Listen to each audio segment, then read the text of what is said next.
Tuscaloosa to the nation, we locked in tight. Crimson blood run deep every Tuesday night. Breaking down the film, talking X's and O's. Every snap, every moment, yeah, we stay on our toes. From kickoff to the final whistle blow. If it's Alabama football, then we running the show. Championship mindset, standard never change. Tradition dominance, yeah, we built that flame.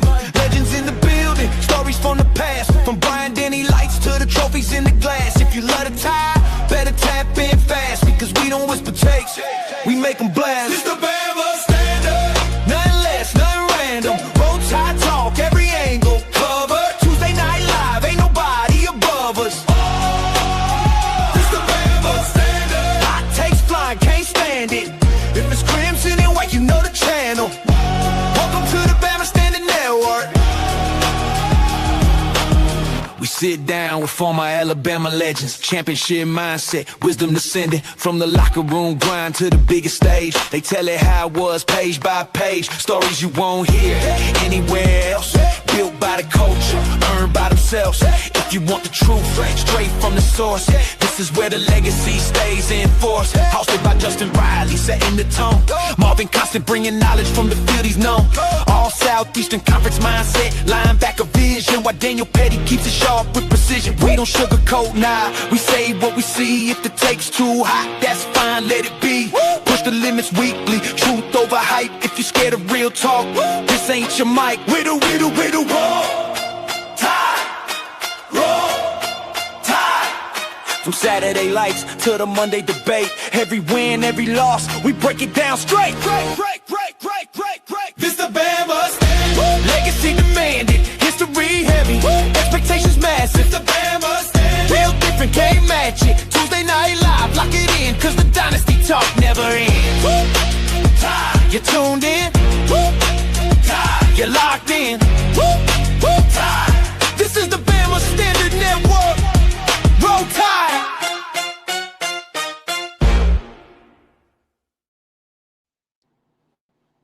Roll Tide, everyone. We're here. The Bama Standard is live on the air. Go ahead, hit that like button, hit that subscribe button, chat. Do your thing tonight. Show up and show out. You already know who we are. We got a bad man in the studio tonight. Listen, this is the future of Alabama, and he started doing it early. Man, he was barely in the 8th grade. He was called up to the majors and said, you know what?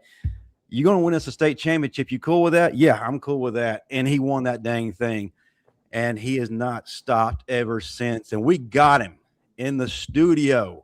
He is an Alabama commit. We're excited to finally have him. Ladies and gentlemen, welcome in the #1 quarterback in the 2027 class, Trent Seaborn. What's up, brother? I'm doing good. Thank you for having me. Let me start by saying I used to coach at Thompson High School back in at Oak Mountain High School back in 2010, and Thompson was everybody's homecoming back then. I think things have changed.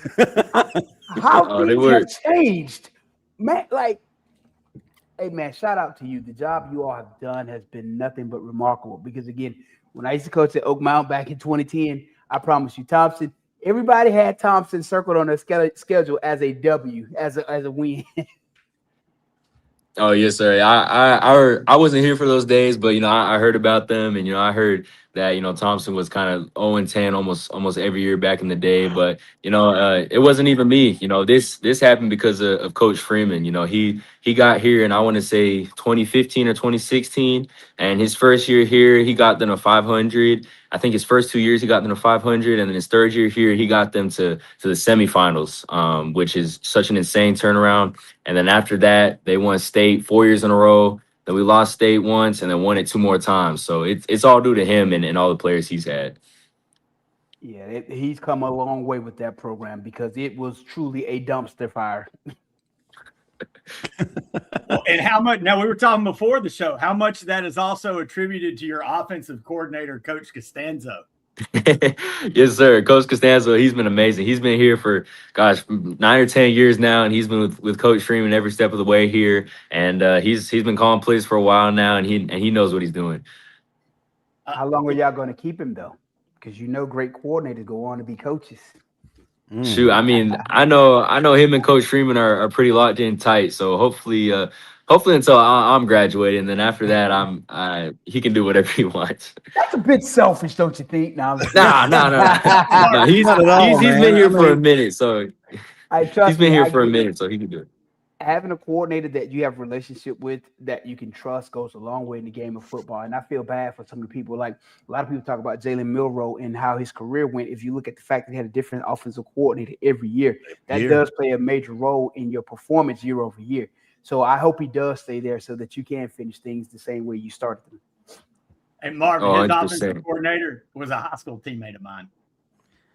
So he has a Frohawk too? No, he just went to a school that was better than Central.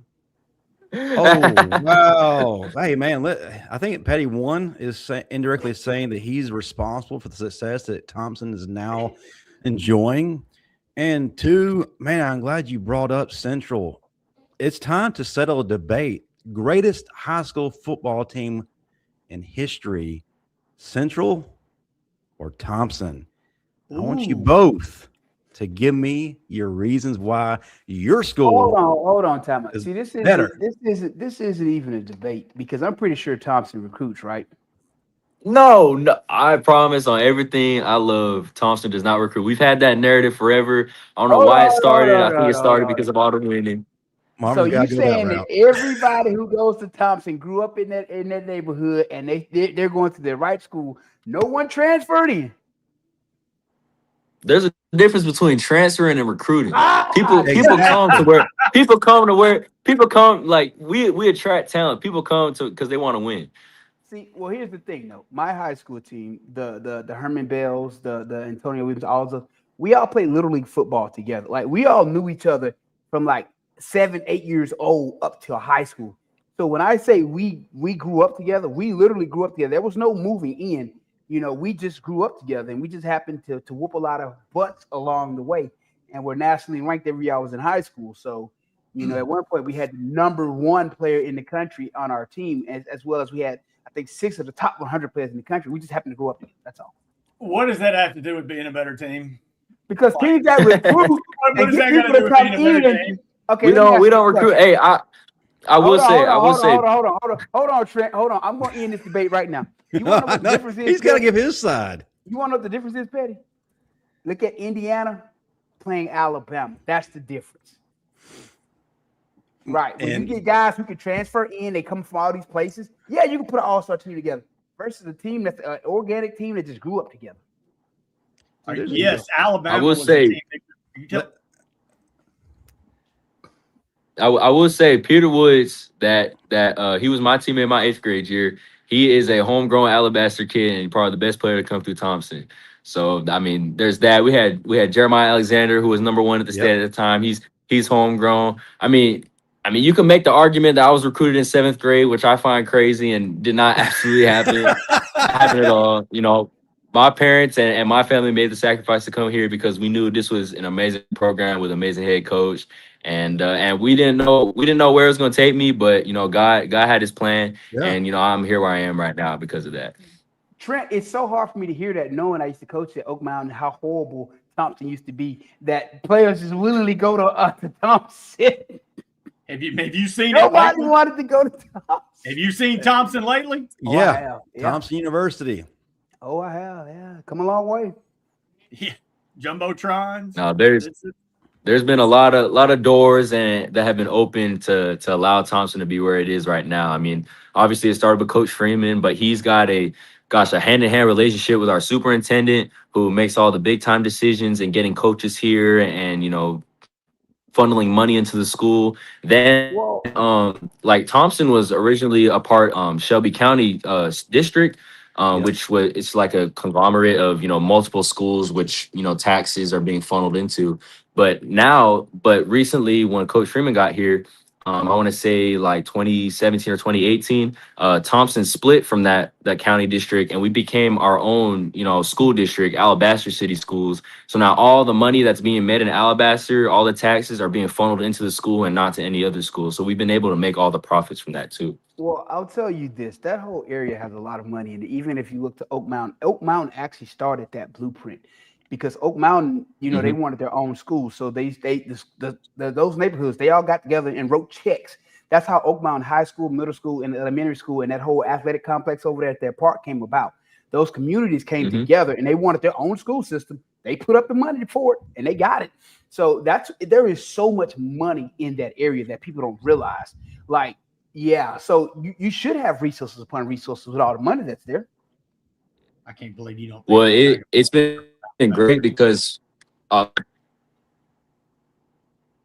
sorry, I was saying it's been great too, and because it doesn't necessarily come from the people that live here, but like we have, like our own like Walmart here. We've got a whole shopping center, and all that money that's being spent there is only staying in this city.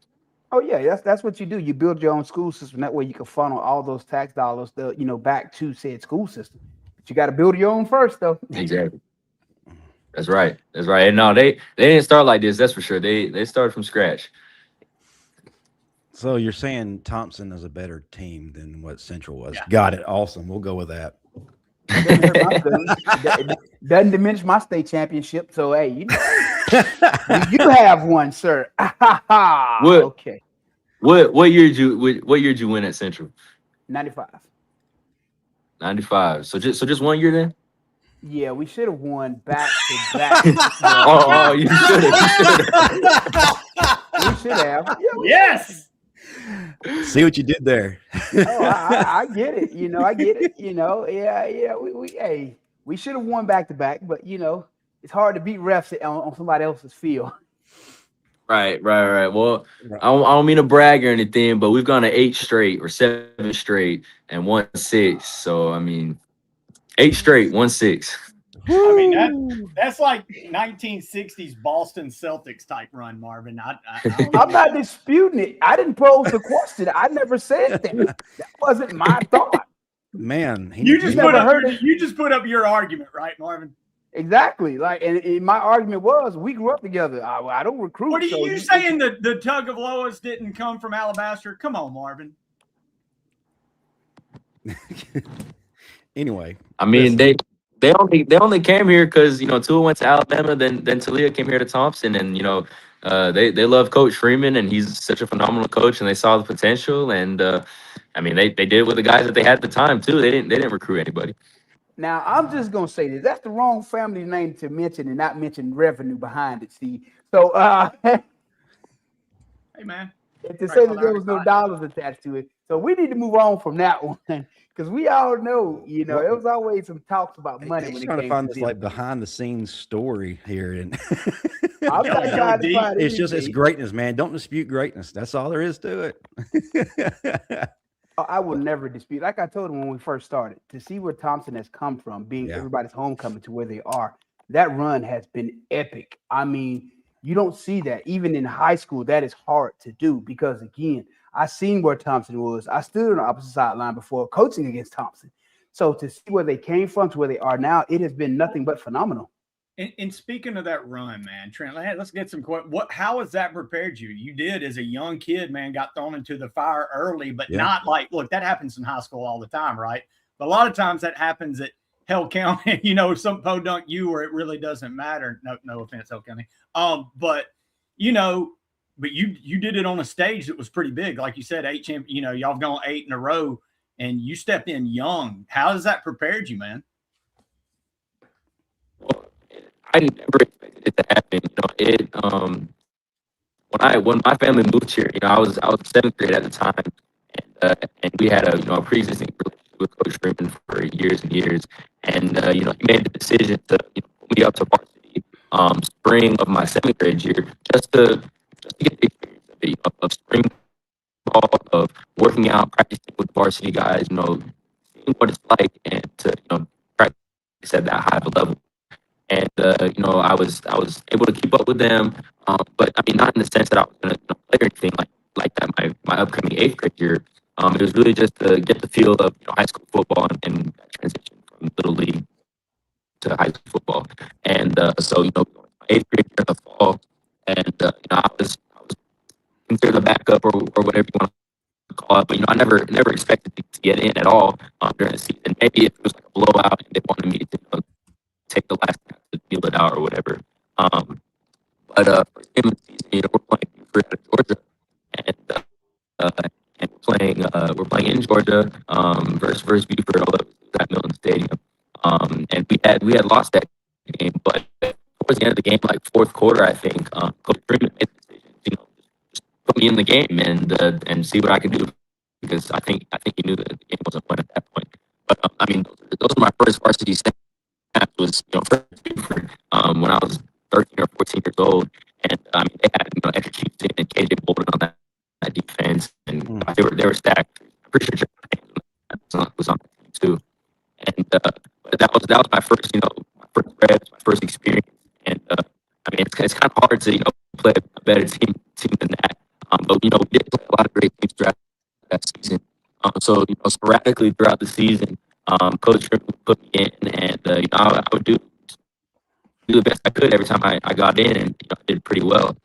So then when we got to the end of the regular season that year, our starter got injured in the last game of the regular season. So my Coach Freeman made the decision, you know, to have me, you know, as a starter for the playoffs. And you know, thank goodness, because I was surrounded by, you know, such great players and such great coaches that they were able to help me, you know, help all of us, you know, get through playoffs and, you know, eventually win state. So it's really credit to them and not even me all that much. Yeah, unfortunately, your connection is not letting you be great right now. I'm not sure if it's the Wi-Fi or not, but it happens from time to time. You got a little crunchy there.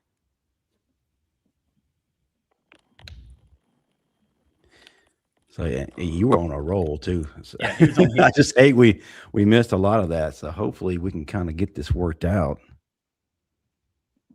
My side is really crunchy. May have to go out and come back in.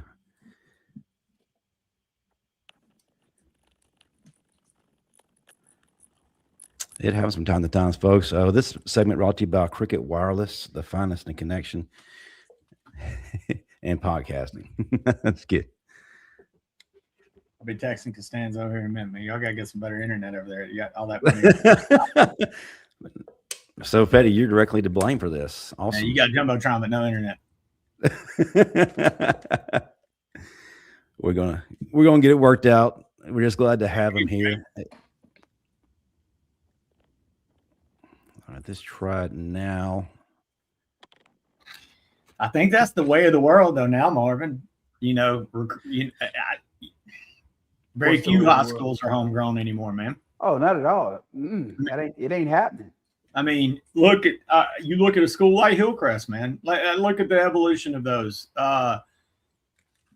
You look at their roster now, and we talk about the workout numbers they've been posting on I guess Facebook. Rodney Spencer, another former player, teammate of mine from Hillcrest. He's now a defensive line coach, played at Texas Tech for Coach Leach. But, man, their strength numbers, they're getting kids transferring from all over the county now to come to Hillcrest because they want to play at that school. It's crazy. You see that they have, like, commitment videos and shit. I don't know why. Go to Hillcrest for what? Well, I mean, first of all, it was appealing to Brian Robinson and did pretty good things for him, I think. They've been producing, man. Yeah, I can thank the city of Tuscaloosa for that.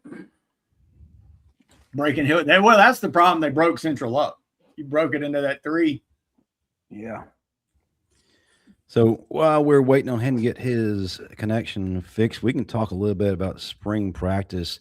Listen, first week is in the books, and we had a few highlights. Look, don't expect a whole lot to come out week 1. They're just trying to get back in the swing of things. New kids coming in, trying to make an impact. And listen, we already heard before it even started a while back, Dekai Hill-Green kind of gave us a tip-off that Sadarian Morgan was going to be that guy. Watching him in practice, he swore that he was one of the upperclassmen, the guys who were in the normal rotation. No, he was a high school kid coming in during bowl prep. And guys, he has come in and decided to make a name for himself. He's given us Julio Jones vibes. I know. Don't criticize me. I'm just getting the vibes. We've not seen a receiver built like this since Julio. From what I understand, is it's been an absolute dogfight. The thing is, he's winning all the fights. When the ball is thrown up, he's coming down with it. Nobody can out battle him for a ball. And look, I understand it's just week one, but my gosh, we need something to be excited about. I'm excited about this guy. And then listen, Coach Grubb was talking about the offensive line, has already hinted towards who his stars are, the tackle positions. But Racing Delgado is a name he has not stopped talking about. The transfer from Cal Poly has been coming along very nicely. If you watch the film, we talked about it a little bit last week. It's translating over to the field in week one. And from what I'm gathering, he's going to be our starting center. The offensive line's coming together. It's not a finished product by any stretch of the imagination, but we've got several weeks to go. We'll see how it plays out as we head towards 8A and ultimately the fall. Trent is back. Let's see what we got. Welcome back, sir. About that. I switched All to right. Is that a little better or? Let's see. Move you around. Yeah, it's a little bit better. So I hate to ask you to go back and repeat what all you said because it sounded amazing. And I don't want the audience to miss out on what you were saying. So if you wouldn't mind kind of going back and answering Daniel Pettey's question, and hopefully this time the streaming service will be kind to you. Yes, sir. Oh no, it's no worries. But you know, I guess I'll just start back from the beginning. So you know, when my family, when I moved here in 7th grade, Coach Freeman had pulled me up and let me know if it starts getting scratchy again, so I can repeat anything that you. All right, good. But yeah, so hold on one second. Let me close this door. He paused. The buildup is strong. Yeah, we're getting excited. We're gonna get it this time. We're gonna get it this time. I think it's gonna be worth it, folks. What do you think? Comment a Roll Tide in the comment section so that we can get the power generated to this stream. All right, what you got? All right, so I had moved here in 7th grade, and spring of my 7th grade year, Coach Freeman had pulled me up to varsity to you know just get the experience of varsity, you know, the reps, the speed of the game, you know, going against a lot bigger kids, especially compared to, you know, little league or middle school or whatever, but in no any thought that I was gonna, you know, actually play in an actual game or anything like that, just to get the experience of it. And well, going into my, you know, 8th grade year in the fall, you know, we're playing Buford for our first game of the season, Buford High School at Georgia, and you know they're a phenomenal team, and we're playing versus them, and then we get to the 4th quarter, and all of a sudden, you know, Coach Freeman he calls my number and he says, "Trent, you're going in," and I'm like shaking. I'm like, what are you talking about? Like, I didn't expect to go in. I thought I was just, you know, out there to dress up and, you know, have a good time and be able to say I was on the football team. You know, that wasn't his plan. So, you know, I go in, and my first reps on varsity is versus Buford, who at the time had, you know, Edric Houston and KJ Bolden, and I think I know on offense they had Justice Haynes, and so they were an extremely stacked team. And for my first drive of varsity football ever, I actually throw a touchdown on that drive. And I was like, oh dang, you know, I could actually do this. You know, it was pretty cool. So you know, sporadically throughout the season, Coach Freeman would have me come in at times, and you know, I do the best I could with the reps that I was given. And finally, we get to, you know, the end of the season, or end of the regular season. And our starter gets hurt, you know, towards the end of the game. So I finish out that game. You know, we lose that game, but you know, now we're on to playoffs, and you know, Coach Freeman says, "Trent, you're going to be the starter." And but you know, I had been preparing myself for this moment with, you know, the reps that I had gotten in games throughout the regular season, and then obviously, you know, in practice and all that. So you know, I wasn't as nervous as I was, you know, in the beginning of the season. You know, I felt more comfortable, and obviously I was surrounded by, you know, phenomenal teammates, and great coaches as well, who all, you know, helped lift me up, you know, and to fill, you know, such a big role. And you know, we went through our 4 games of playoffs, and then won state that year. So I gotta, you know, credit my teammates and my coaches for that year, because honestly, they're really the big reasons why we had, you know, finished out with such a great season. And a real quick follow-up to that, do you think getting thrown into the fire at that early of an age really kind of prepares you for any step you take in the next stages of life, whether it be college and the NFL? Oh, 100%. I think that's what Coach Freeman's plan was all along. I swear he's like he's like a whisperer, or he like reads magic balls or something like that. Like it's crazy the way he does stuff. Like sometimes you don't see why he's doing it at the time, but then a year, 2 years, 3 years in advance, then you look back and realize, oh, that's why he did such and such thing, was to prepare me for this moment. Great leaders see the strengths in others that they don't see in themselves. Yes, sir. That's right. He's a phenomenal coach. And with that success, of course, nowadays it's about NIL. Marvin talked about recruiting to play in programs, and that's something that came quickly. You had programs outside the state of Alabama want you to come to their schools and offered you things that kids your age just don't have the opportunity to receive. But you said, no, I'm going to sit right here. I'm going to do my thing. I'm going to develop at Thompson High School. Not many kids or not many players in college can turn down life-changing opportunities like that. What was the ultimate determining factor that said, you know what, this is where I need to be, and I could put everything, including the NIL money, on hold? Hold on. Before you answer that, though, considering NIL is legal in several states, we can ask this question. What number did you turn down? That's what I'm curious about. What's the most you turned down? Well, not from a school, but from a trading card company was, I think the deal was like 1.2 over, I think 4 years, I think. Son of a bitch. I'm going to go get a machine and some steroids, and I'll be right. Pettey, the equipment staff doesn't get NIL money. Waterboy don't get NIL, Marvin. You just get the pleasure of polishing helmets, Pettey. That's all you're going to get. But obviously the lures there. But how were you able to kind of press pause on that and choose development and the success you're achieving now over hard to resist opportunities? Millions. Oh, yes, sir. No doubt. I mean, like Mr. Constant was saying, there were two incidents, or there are two things that separate deals, obviously. The first one, like he was saying, was the one that wasn't from a college. It was from a trading card company, and if it was legal in Alabama, I would have been able to take it. But because NIL is not legal in Alabama, I would have had to move out of state. And I had to turn down that money, generously. I was very, blessed and honored to, be offered that amount of money. But I just couldn't turn my back on my teammates and coaches, because they're something that my parents have taught me, and many people that I've looked up to, they have taught me, is that don't forget who got you to where you are. And the people that got me to where I am right now are obviously my parents, God, but also my teammates and coaches around me. And for me to turn my back on them and to walk out on them for a bag of cash, I just couldn't do it. It's not in my character to do that. These are the people that got me to where I am. They're the reason for all the success that I've had so far.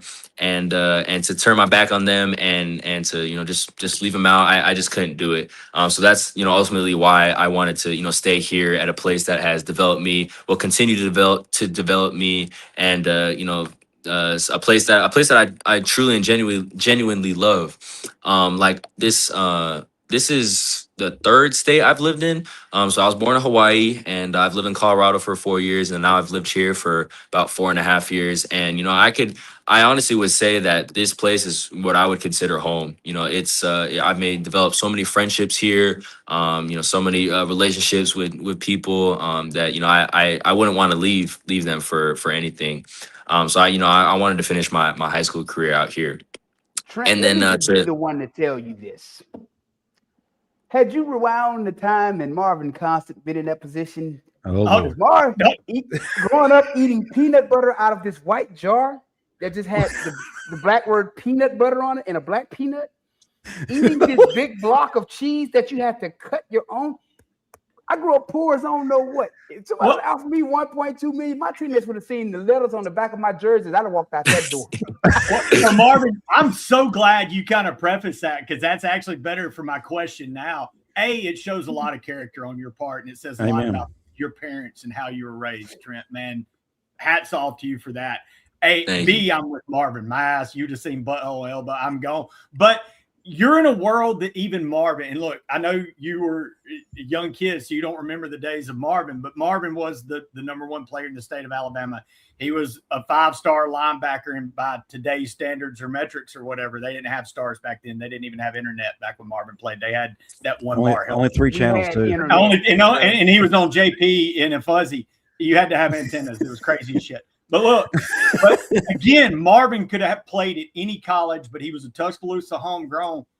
He didn't even have that type of like. So were you tempted? Like you said, you wanted to stay with the people, but you don't have to name names. But was there that opportunity, or were there people saying, "Hey, we can get you to Texas, man, and you can get that money and get you in a school here"? I mean, there weren't like, specific, schools or people or anything like that. All I really had to do was, go to any school that, wasn't in Alabama. Yeah. But I just couldn't do it. And, I'm by no means is my family rich or anything like that. We, and I'm not saying we, grew up extremely poor or anything, but it would have been, life altering money, for my family. Trent, but my parents, I'm sorry, go ahead. One question, Trent. Do you know what potted meat is? See, that's when you're poor, Trent, when you know what potted meat is. See, that was a staple in a lot of our households growing up. 1.2 million. Man, you would have seen Daniel Pettey playing at Odessa Permian with Booby Miles. That's right. So this kind of switched the subject. Let me ask you a question, since you've committed to University of Alabama, the greatest university in the land, home of QBU. What does it take in your mind to be quarterback at Alabama, QB1 at Alabama? Well, I think it takes a lot, just there's so many different aspects. And, obviously I really can't speak because, I've never experienced it yet. But, from what I've seen on the outside, there is a lot that goes into it. And not just at Alabama, but, really at any, major college or university and, being the starting quarterback there. It's a lot on the position, but it's something that, every quarterback, dreams of. But, dreams come with, a lot of responsibilities as well. When I've been preparing myself, for a long time, and I didn't even realize I was preparing myself, but over the years, but all the hard work that I've put in and the sacrifices that my family has made for me, it all adds up to this point and adds up to points in the future.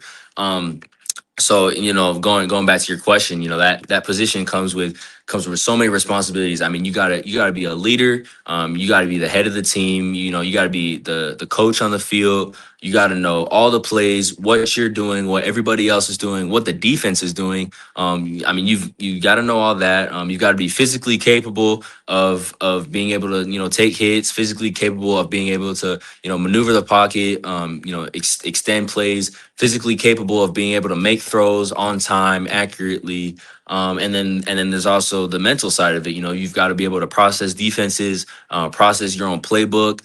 You've got to be able to, like I said earlier, know what everyone is doing, make sure to keep everyone in check. So it takes a lot, to be able to play that position. At least, from what I've had experience of in high school. Now, obviously, Alabama has had many, legendary quarterbacks, and I'm not sure, what they all did to be able to prepare themselves to be able to be in that position. But I'm sure it was a lot. And obviously I can't speak for them, but I'm sure they would have, a lot of similar things that I was saying. The one thing I will tell you, again, I played at Alabama, started as a redshirt freshman, middle linebacker, quarterback of the defense. I know a lot of guys who played quarterback at Alabama. I know the guys, I'm close to the guys who I played with who played quarterback at Alabama. The one thing you didn't mention that you need to be aware of, playing quarterback Justin and Daniel will tell you this. I always say I don't ever talk about quarterbacks. I don't ever criticize because I understand how difficult that position is to play. But playing at Alabama, it's even more difficult because one of the things you didn't touch on was the fans and the way when you make one errant throw or you make one bad decision, the way the fans will come after you on social media, or they will get your personal number and they will. I know guys who've had to change their numbers from guys, from people not leaving them alone. So that is a huge aspect that I don't think enough guys prepare for. That aspect of when I do something wrong, how do I deal with the fallout from the fans? Because the Alabama fan base, it's a brutal one. No doubt. And that's just me being honest. It's a brutal one. So you throw an interception, you get strip sacked, something, just understand that you're going to have those fans who are going to ride down on you. And that's something you need to be prepared to deal with and understand. It's not going to impact how you play the game, but it does add up because over time I've seen quarterbacks get frustrated with that because, I played with Andrew Zhao, the death threats, the people wouldn't leave him alone. It's a lot for a quarterback. So I just say, man, stay focused on the task at hand. Try to keep the outside noise as outside noise and understand most of them are just armchair quarterbacks, never done it and don't have a clue how to damn do it. And just keep doing what you're doing and try your best not to let them affect you and have a good outlet to talk to, because they're going to come after you if you do something wrong. And that's just the sad reality of it. No doubt. I mean, yeah, obviously I missed that point. And, luckily I haven't had to deal with that, not nearly to the level that, college quarterbacks, deal with it. So that's something that I'll definitely have to prepare for. And, obviously like I was saying, I can't speak upon that because I don't know what it's like yet. But that is definitely a reality. Yeah. It's a sad one though, because it shouldn't be that way. It is. I don't think anything can truly prepare you for the Alabama fan base. I mean, we're a passionate bunch, but sometimes there's a little bit of delusion mixed in, and we expect all players, regardless of their classification, freshman, sophomore, whatever, to go from zero to Pro Bowl as soon as their feet touch the ground. That's just the reality of it. But I'm going to talk about your class. There's a lot of excitement being generated about your class. What? Justin, can I interject one? Because before we get off that topic, I do want to say one thing, though, about what you guys are talking about. But go back and look at the history of the guys who have been successful Alabama quarterbacks and how they did handle that. The guy you wanted to come on the show with tonight, if you're listening, AJ Siski, this man would love to have AJ on the show at some point. That's one of his heroes. But go look at how AJ, and I'm sorry for your mom, your parents, all this, but if you got Coach Costanza, no, I think he uses the word turds, the weirdo. But you got to have that not give a shit mentality to a degree. And I know great quarterbacks do have that. It's almost like a fighter pilot. The memory. Stop. There's that, the cornerback, the no memory. But you look at the Brody Crowells, the AJ McCarrons, the Tuas, the Bryce. God, good Lord. Bryce was a magician because he was running for his life most of the time. But those dudes, there was something. Go watch that mentality. The Bama fan base is brutal. But Marvin will tell you, there are ways to tune it out. The craziest are the crazy. They're going to be like that at any fan base. But, man, just take a load off. Pick from those guys' brains on how they dealt with it, and you're going to be okay. Because it's going to happen. I can say that right. No doubt. You get off the bus. Sorry, Justin. Didn't mean to. No, but I did want to that thought of it. We don't know what's going to happen in 2026. I mean, national championship is certainly the goal, but a lot of people are thinking that 2027 is going to be that national championship year, that year that Kalen DeBoer finally gets that ring. But I think a lot of that stems of what's coming in with your class. It's loaded. So I need to know from you, ultimately, what excites you about your group coming in, and what kind of identity do you think your class brings to Alabama? Well, what I'm really excited for is, the upcoming OV season, because I think that's the biggest time for, commits to happen, for guys to really see schools, to really see the intricate details of, the schools that they're looking at. And I know that Alabama is really high on a lot of guys' lists. Alabama has always been the standard, and they look at Alabama, and that's like a place that a lot of guys in my class, would love to play at. I'm not really a big, rankings person or anything like that. Whoever is number one, whatever. I think that if whoever comes to Alabama for the right reasons, I think they're going to be an amazing player. And that's what I really love about Alabama too, is that people, the guys that come here and commit here aren't coming here for the money or anything like that. They're coming here to work. They're coming here to play against the best competition every day in practice and in games as well. And they're coming here to fight to win for a national championship. And that's what I believe the identity of Alabama is, and what really makes me excited for guys in my class and classes to come as well. Now, you hear a lot of criticism from fans, not to backtrack, but one of the things that they've done, they expect a national championship or bust. And you've heard all the negative criticism of Coach DeBoer.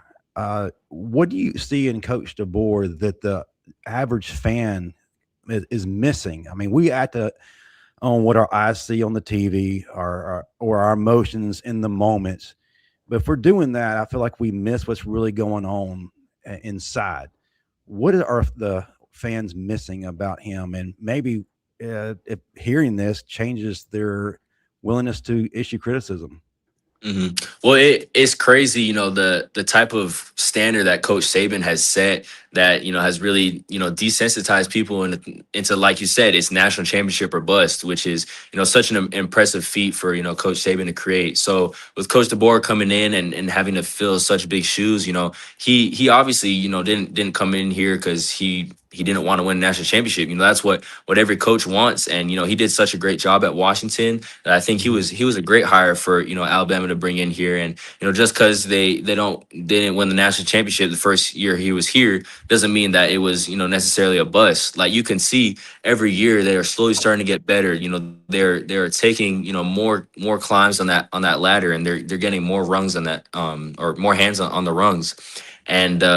And I like you were saying, like 2026 or 2027 is the year that they get back on top, and I could really see it. I see it in practice with the two spring practices that I've been to. I saw it in the season last year. They showed a lot of passion, especially with Ty back there, and now with the new quarterback battle. There's a lot of passion and a lot of grit and want for another national championship. So for people that only look at it from the outside and what media wants to portray to you, I think it's all false, and there's a lot more that's happening behind the scenes that they don't realize is happening.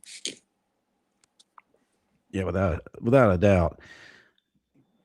I gotta go with the spring practice. You've already talked about it. I'm not going to ask you to name a starter, but obviously the Alabama quarterback room is the most watched right now in spring of all of college football. From your perspective, what are you looking for from each quarterback, whether it's Keelan or Austin Mack, that will sell you on their ability to become a starter? What do you like about each one as spring continues to heat up, and ultimately we name a starter event at some point? Well, they're both absolutely phenomenal quarterbacks. And that's what's so great too about Alabama, is that they're going to attract the best talent, so that, everybody in the room is only going to make each other better. And that's exactly what's happening, right now with Austin and with Keelan.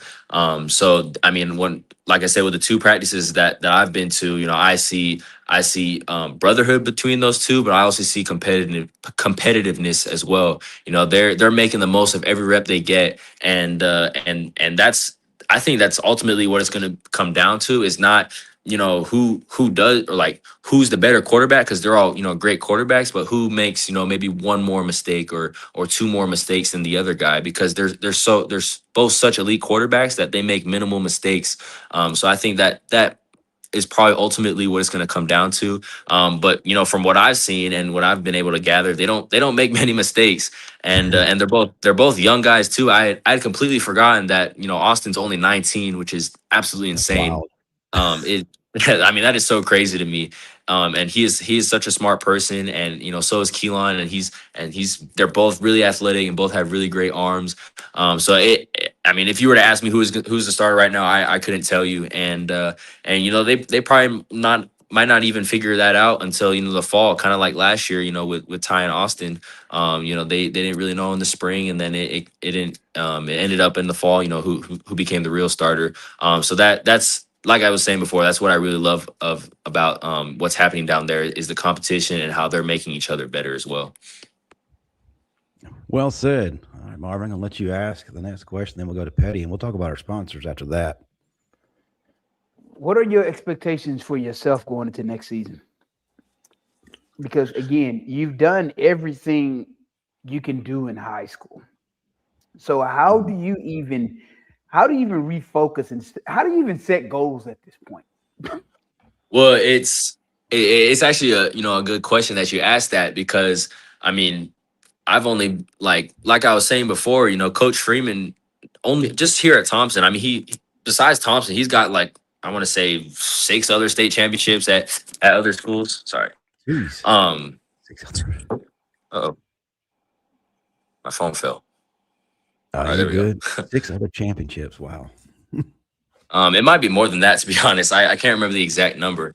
But then when he got here, you know, been to 8 straight, won 6. So you know, the question comes to ask is, you know, how do you get your guys, you know, back under themselves after winning state? Because I will say, winning state is an amazing feeling. You know, it is you know, up there with some of the best feelings ever, and I'm sure you can agree to. But you know, you think, you know, after you win state, and it's like, you know, what is there to do now? Well, the way Coach Freeman has built this program here is that, you know, state is usually December 2nd or 3rd, you know, in the year, and that's when the state game is. You know, we win state, and we maybe get 2 days to a week off of break, and then as soon as that's over, we're back, you know, back here at the facility, and we're grinding again. And you know, we've already flushed out the past state game, and we're focused on another ring. You know, we're already focused on the next season. And he always uses this term of getting back on top of the mountain again. You know, we get to the top of the mountain, and when you're at the top of the mountain, everybody's below you, but they're looking up at you, and they're wanting to get on top too. So you can't get what's the word I'm looking for? Complacent. Can't get complacent. And you got to keep working like there's another mountain that you have to climb again. And that's the culture that he's brought here and that he's built here with all the guys here. And that's what my ultimate goal is every year. You know, it's not to win a Mr. Football or an individual award. It's to help the team win another ring, because that's always our ultimate goal. And that's, as you were saying, you know, what is my goal for this year? And I will say it's that. And that's what my goal is every year. Who are y'all in the region with? Back when I used to coach, it was Oak Mountain, Thompson, Spain Park, Hoover. Somebody else. I can remember. So who are y'all in the region with now? Well, last year, it's kind of changed over the years since I've been here. Like my first year here, it was Hoover, Hewitt, Oak Mountain, T County, Spain Park, Chelsea, and maybe one other that I'm missing. And then Vestavia. That's right, Vestavia. Then the year after, Chelsea and Spain Park, they moved down, and then Hillcrest and Prattville moved up into our region. And then it was like that for a couple years. And then this new year, Hillcrest moved back down again, and then Spain Park moved up. So now we have Spain Park again, Prattville, Hewitt, Hoover, Vestavia, and Oak Mountain, and T County, I think. So what you're saying is Hillcrest got tired of y'all spanking them, and they decided to go back down where they belong. Now Hillcrest is in with Hoover, buddy. Well, I will say Central is I don't know where they are, so yeah. See, Central doesn't even get put in the conversation of playing with the big boys, Marvin. That's a Hillcrest conversation, and that, you know, whatever. All right, well, man, but Marvin did bring up a good point. You're at your level, you have accomplished everything, but you, given what you've done, you get to get a sneak peek behind the curtains. You've gone to several Alabama practices, and look, man, as great as Coach Freeman is and all this stuff, there's only so much that you get at the high school level. There is a certain level when you get to college, and even more so when you get to the NFL. When you got that sneak peek, when you're watching Keelan and Mac play, what do you see that you're like, okay, this is something I got to improve on before I get to the next level? Oh, 100%. You know, I've been able to been blessed with the opportunity to have relationships with a lot of, collegiate quarterbacks, over the years. And I always ask, every one of them the same question, like, what's the hardest part about going from high school to college? And they don't say it's I mean, obviously it's hard, because every guys are gonna be faster, stronger, all that. They're gonna be more. I mean, everybody on the team is gonna be the best of the best. That's right. Like these freaks.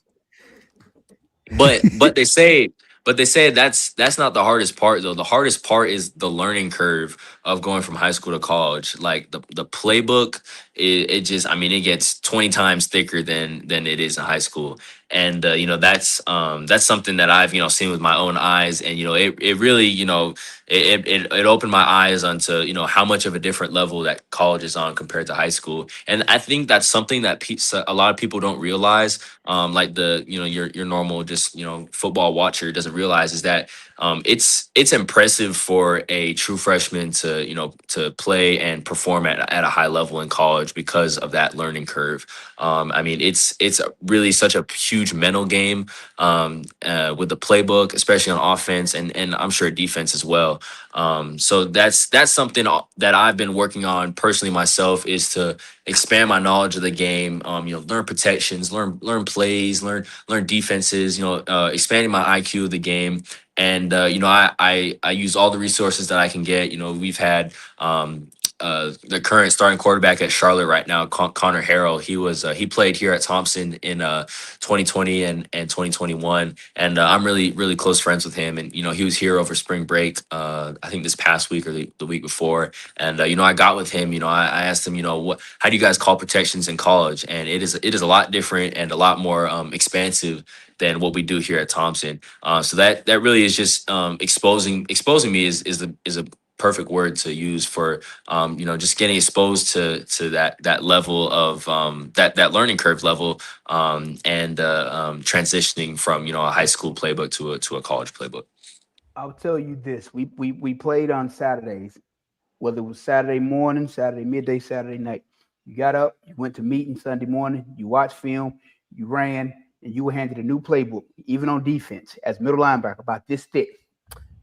And by the time I reported back Monday, I had to know everything in that playbook, not only what I had to do, what every other defender on that field had to do. I had to know what everybody had to do by the next day's practice.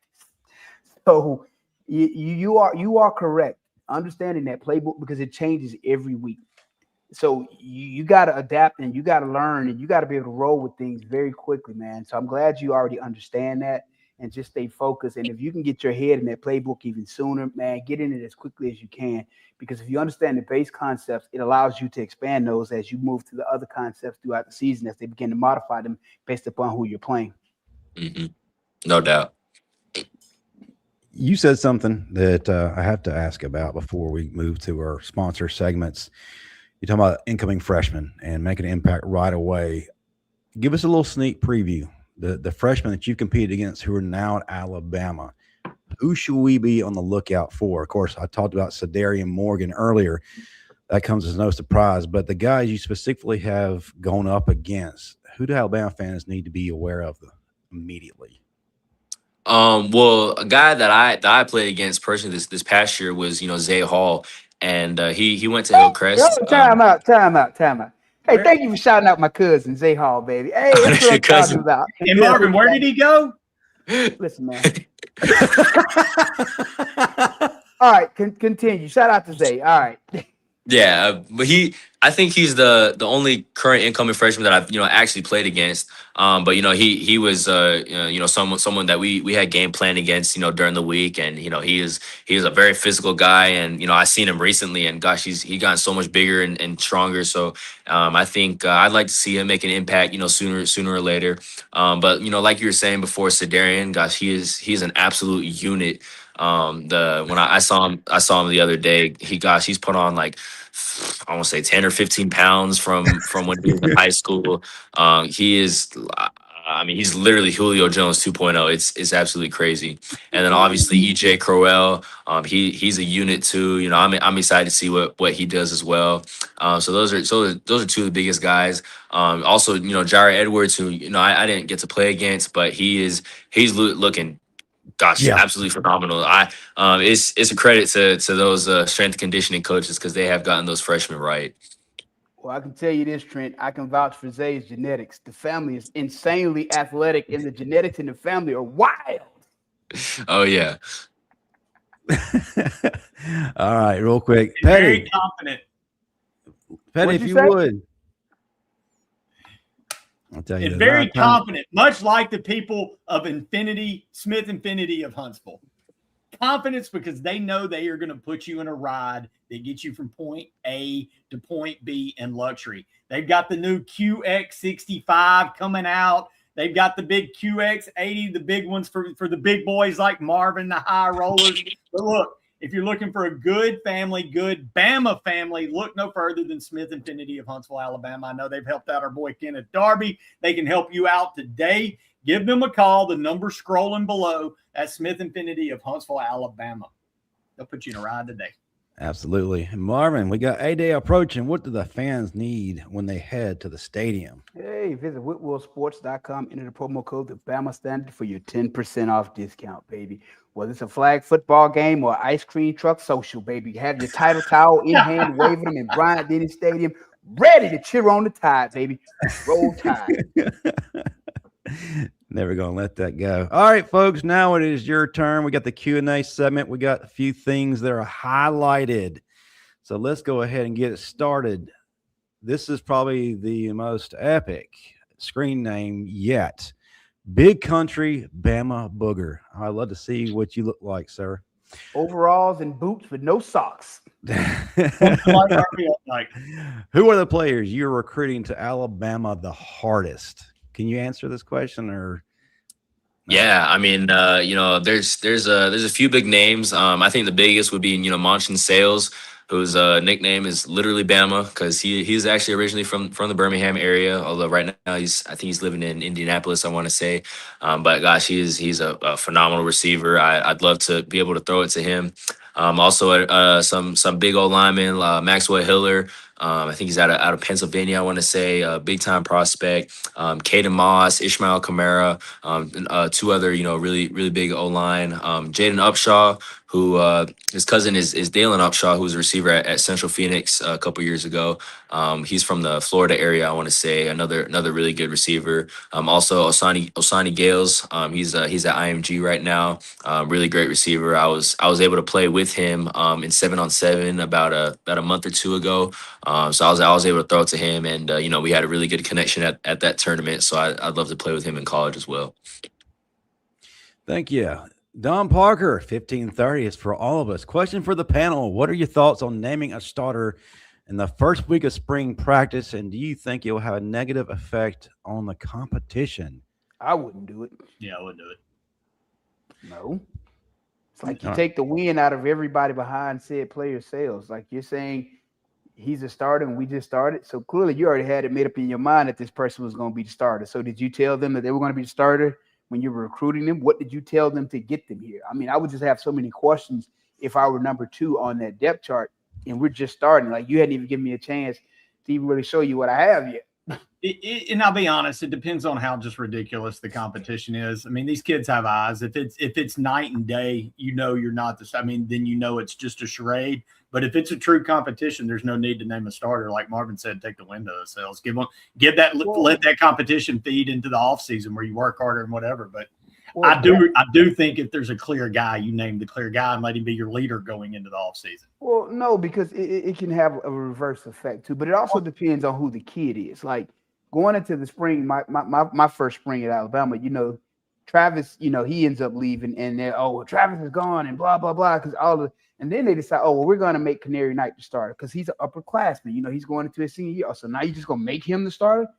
That whole spring practice, I made it my mission to terrorize and torture everyone on that damn field to the point to where they had no choice but to say, young guy's going to play.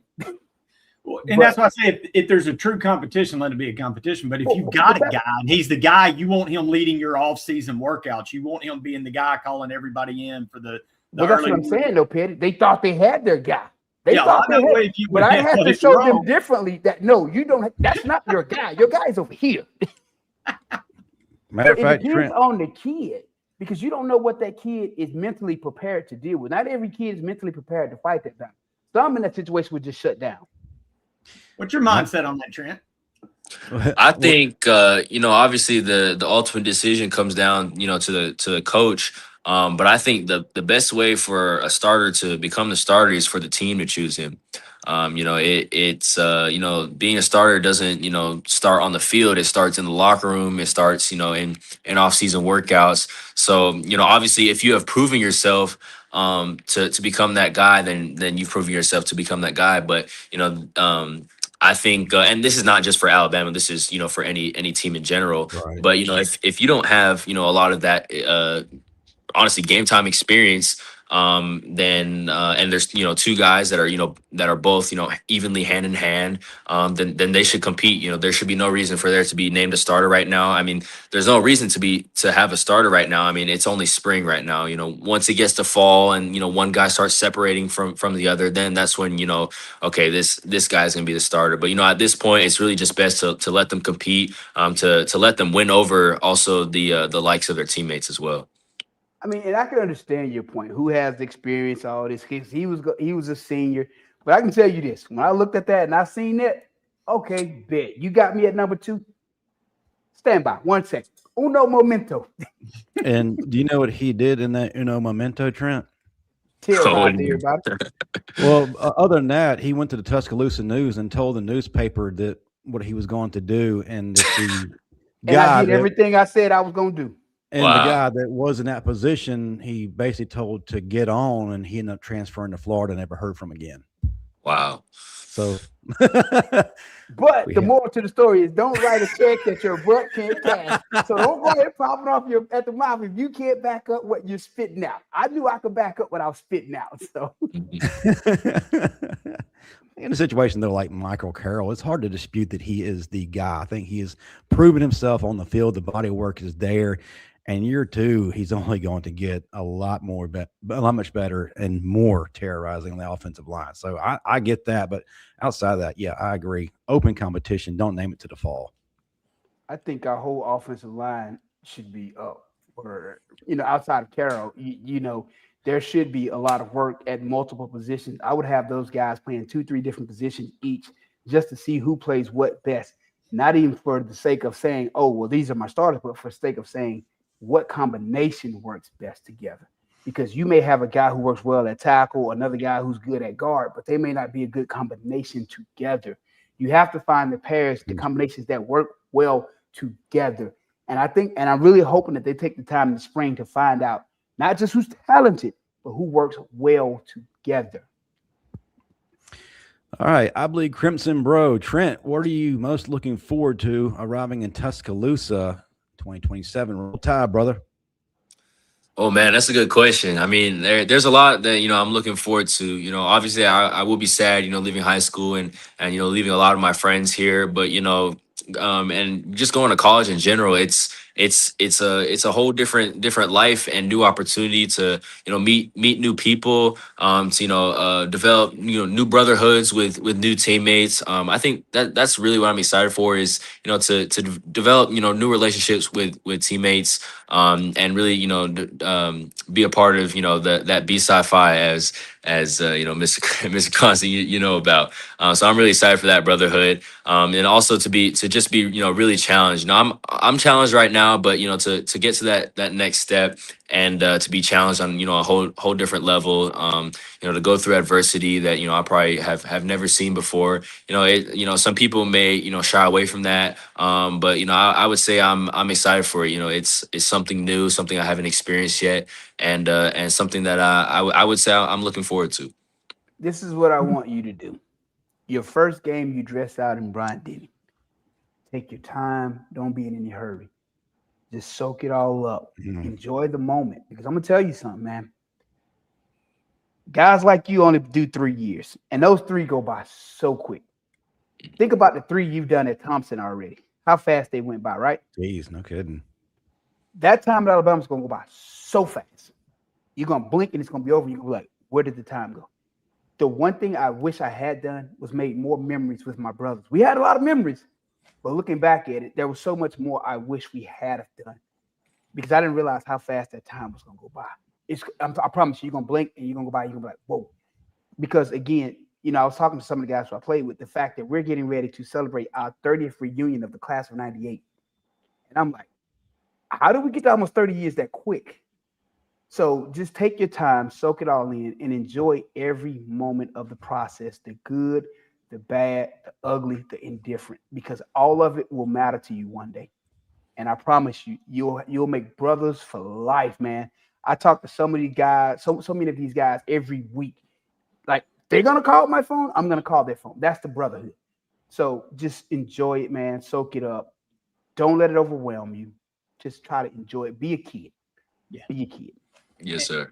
And take it from the self-proclaimed king of the strip. I was there almost a decade getting my doctorate. I'm going to let you in on a little secret. Now, I knew Brody. We crossed paths several times. Your position in life at that university is kind of a perk on the strip. Mm-hmm. Good luck, buddy. Well, I'm not.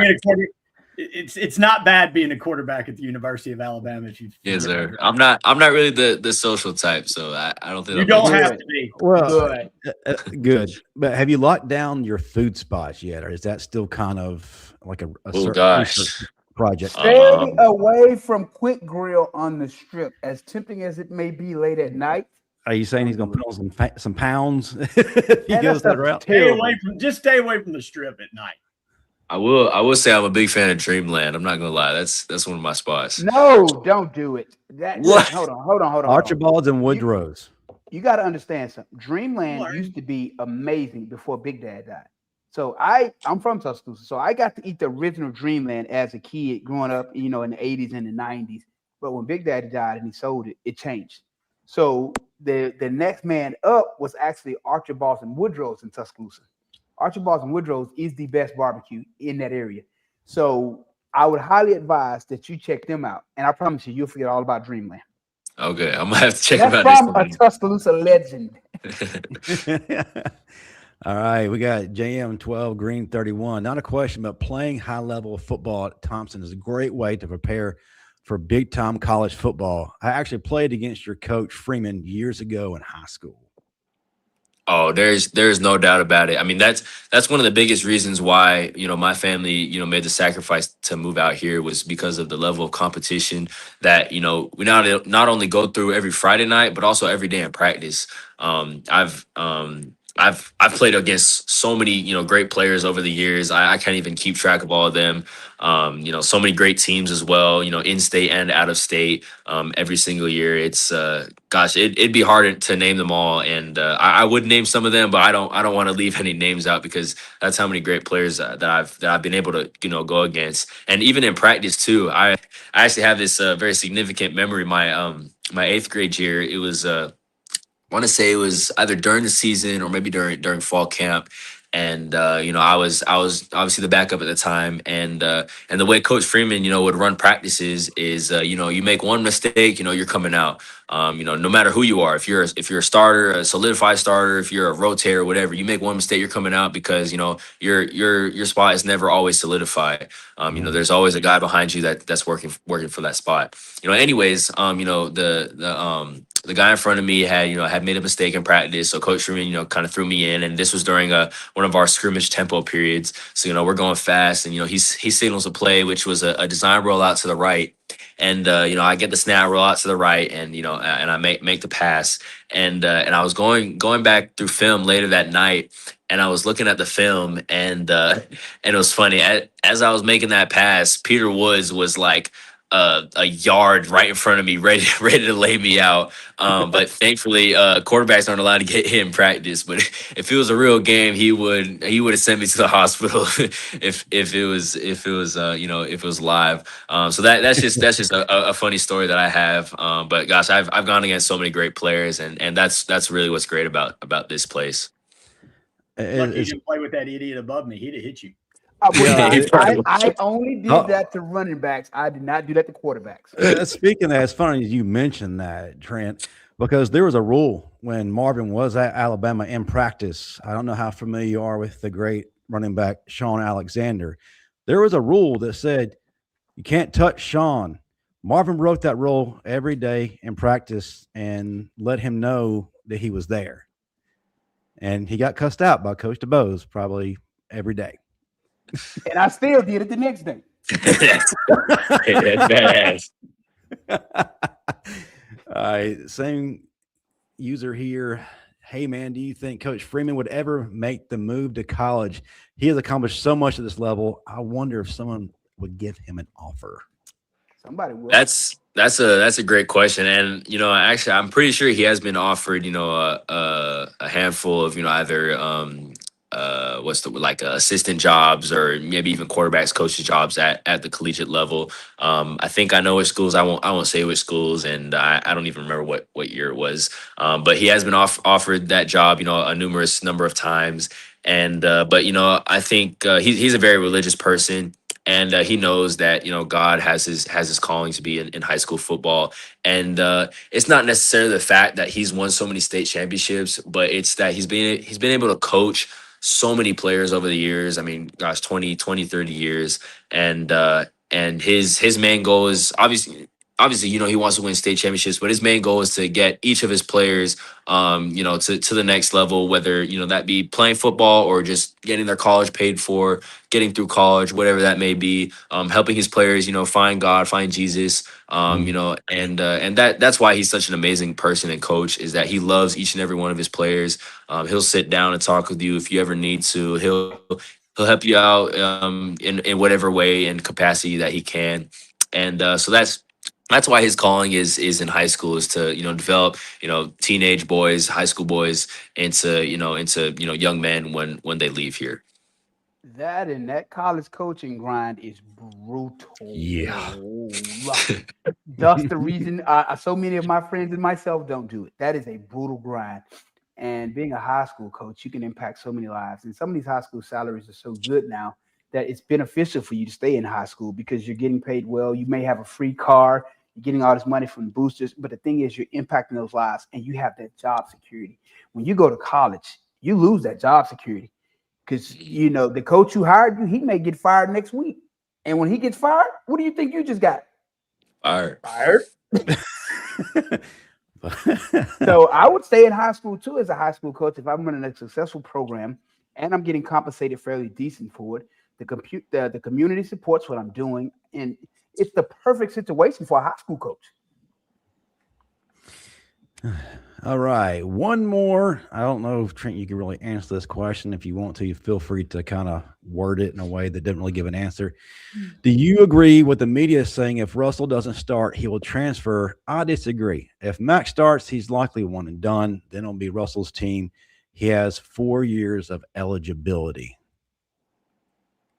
Marvin, you want to take this? Yeah, because Trent, you don't need to touch this. Yeah. I'm gonna leave you out of this one. Yeah. So here's my thought process on that. Honestly, I believe Mac's going to be the starter anyway, day one. And I believe they're going to give the job to him to lose. That way you pacify both. Again, you go back and you look at what Coach Saban did with Jalen what's his name? Jalen Hurts, and Blake Burnett against USC. What was that, back 2014, 2015, where Burnett was the starter? 16. Or 2016, and then he's the starter, and then Hurts comes in. And then Hurts takes the team for the duration. It's like you give the upperclassmen the opportunity to keep and retain the job, and it's up to them. But if you don't at least give them that opportunity, you lose them. If you name Russell as your starter in the spring or early summer, you're going to lose Mac. So who's going to be your backup? Because I can tell you right now, a kid like Mac is going to transfer with his 3 years of eligibility left. There ain't no way he's going to sit for 3 years and not leave. He's not going to do it because the kid wants to play. You look at how he played against Indiana when he came in this past season. The kid's hungry. He's a competitor. He wants to play. So if he's not the starter day one, you're going to lose Mac. But if he is the starter and you give him the job to lose, you can keep both through the season. But if you give it to Russell from day one, you lose Mac. So you have to ask yourself, where do you really want to be? And folks, you got to understand the main job of the media is to do what? Draw engagement, cause controversy. Listen, I think Russell is here for the duration. Yes, the allure of NIL and all the other things that are offered to kids nowadays is tempting, but I don't think that he's built the same as some of these other college kids that are playing right now. So, yeah, just ignore the media. Well, that, and you got to factor in, too, where did Matt come from? Washington. With who? Kalen DeBoer, Ryan Grubb. So he has a shot here. You can't just take that shot from him. I mean, there's a reason why Coach DeBoer asked him to come here. Surely he wouldn't just ask him to come if he had no intention of ever playing him. Absolutely. Hey, it's going to be a battle. It's going to be fun to watch. Coach DeBoer has said that both quarterbacks have grown leaps and bounds. I'm excited either way. Whoever comes out the starter, we're pulling for him. Well, here's the thing. I watched Mac play early when he was younger and in high school. The kid can actually play. Make no mistake about it. He's very athletic and has a strong arm. If he could just learn how to take a little bit off that out route, the kid would be one hell of a quarterback. Absolutely. You get this to look forward to, Trent, when you get there, because Taden Kawa's there, Jet Tamala's there, and possibly Elijah Haven. Man, it's going to be a battle. I'm excited for it. I'm here for it. It's made for TV, right? Oh, no doubt. I'm pumped. That's like I was saying before. That's what's so amazing about Alabama. You know, they attract the best talent. All right. We have neared the end of our show, but I do want to ask a question. Well, actually, I'll give you two choices, and you can tell me which one you want to go with, Trent. All right. One, name your Mount Rushmore of Alabama quarterbacks, or your Mount Rushmore of movie quarterbacks. Which one would you like to take? You said movie quarterbacks? Or movie football players or TV. Oh, no, whatever. we got to go Alabama. I'll go Alabama Reynolds and Adam Sandler on Mount Rushmore. No. Let's do Alabama. Well, he would. Oh, man. All right. Well, the longest yard. I gotta go. AJ. I mean, this isn't in no particular order. This is just my four. So AJ is one of them. I gotta go with Tua. He's he's been my idol since he was in high school. We're very close to that family. Actually, matter of fact, the training I was just coming from was Coach Nalu, Tua's dad. So I'll have to go with Tua. Gotta go with Bryce. Heisman. And I'll go OG here and go Joe Namath. No, that list was damn near perfect. I'm be honest. That might be hard. It's hard. Yeah, there's so many great ones. Hold on. Mac Jones won a national championship in 2020 and played an all SEC schedule. So how do you leave off the only quarterback in the history of college football to play an all SEC schedule and win a national championship? I'm not. Gosh, he was a great quarterback, and I'm not saying that he was not. I mean, gosh, he would be right there. He also did have a Heisman Trophy winning wide receiver and probably the best offense that came all SEC schedule. I like his list. SEC. I like his list too. Do you know how difficult it is to beat 10 SEC teams? I can imagine. And to beat Ohio State in the playoffs. I can imagine. Who you taking Mac over on that list, Marvin? Who's Joe Namath? You lost your mind. Over did Joe win the championship at Alabama? I have to do some research, but I think yes, he did. I'm pretty sure he did. Well, one. Come on, some of our olds. I'm just saying, man. I got to take Mac over Joe, man. I mean, again, give Mac, yours. Give your Mount Rushmore. I take Mac. I take Bryce. I take AJ. A man won multiple national championships, and then that last spot, you got to give it to Tua. I mean, 2nd and 26 in his body of work. I mean, how do you not give it to Tua? Tua, AJ, Bryce, and Mac. Solid list. I like my man's list over here. All right, Pettey, go for it. I would absolutely go with AJ Bryce. SEC games, though, Pettey. Do you understand how difficult it is to win 10 SEC games and to beat Ohio State? Well, no, I don't because I didn't play quarterback at Alabama. But what I do know is I would take all 4 of his guys first. So I'm dead agreement with Trent's list. I'm gonna take one. I'm gonna take one old timer, and that's Joe, because Joe was over the snake. Joe or Kenny Staples? It's either Kenny or Joe. Kenny was good, man. Okay. It's something we can debate endlessly, but we don't have time for that. So what we're going to do now is go around the room and tell the folks how each of you can be found on social media. Starts out Marvin, then Pettey, and then we'll let Trent finish it up. You can find me on Instagram, Constant45. You can find me on X, Constant451. Still training. We're getting NPC ready. You know what I'm saying? We got to get you got to get some more cuts. You got to get a little bit deeper. I plan on winning NPC 45 plus physique this summer. So we locked in, baby. Pettey. I don't care about you following me on social media. Look, Trent, I got one thing I want you to remember from tonight, and it's none of the crap prior to this. I want you to remember when will you see Coach Costanzo again? Probably tomorrow afternoon. Okay, so tomorrow afternoon, say, Coach Costanzo, I got to ask you something. Pettey wants to know, are your parents still mad for y'all busting in the hotel so late that night at the beach? And just ask that and leave it right there. I'm out. Okay. Don't, just like that. Coach Costanzo, Pettey wants to know, are your parents still mad at him and you for busting in the condo so late? Okay.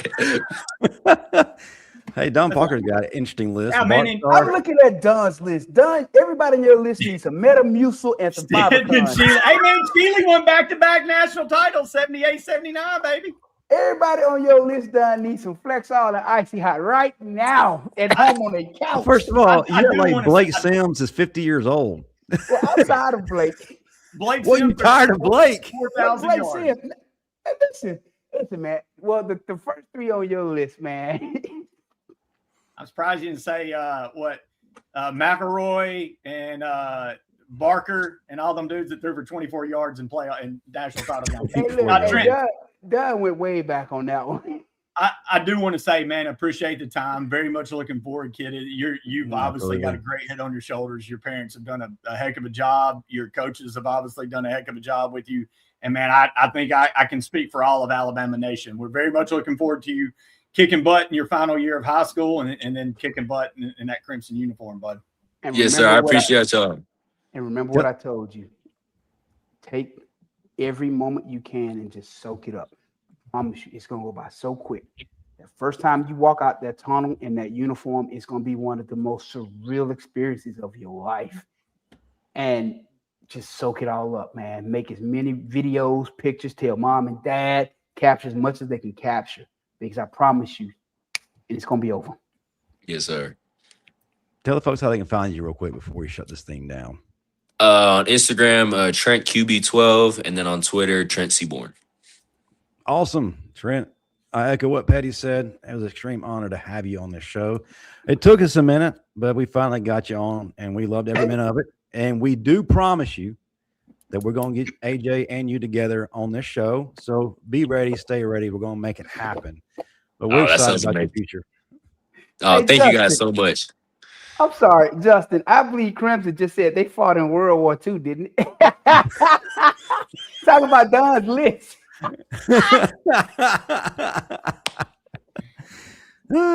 Gotta love our fans.